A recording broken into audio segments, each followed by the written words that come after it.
paltarı da qaynadıb yeyirsiniz? Nişab özə deyirsən ki, sən shopping zad bilmirsən. Ha, siz varlılar shoppingə gedəndə shopping bizim ayağımıza gəlir. Özə qışqırır.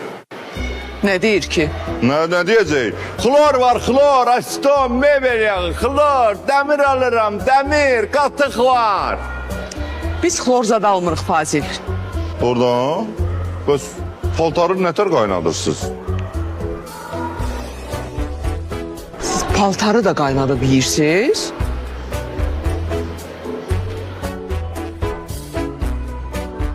Fazil, mən başa düşürəm. Ailədə çox adam var. Amma paltarı qaynadıb yemək... Mədə bağırsağınız bəs pozulmur? Yeni Nişabə, biz də belə bədbaxtıq da. Akşam yaxşı jaket qızartması var. Tabağa da şalvarın bu dətindən yaxşı buğulama olacaq ki, qonaq olacaq. Sən Nişabə. Paltarı qaynadıb yemək nə dağırsan? Sən biz də nə yer qoyubsan? Paltarı qaynadırsan ki, təmiz olsun. Dəlisən sən. Git özünü dola Fazil. Qaynadırıq. Yox, bir oxlovla da qarışdırırıq. Bunun hələ sinka ilə kraxmaldan xəbəri yoxdur. Görün deyim, hə? Yox, hələ hazır deyil.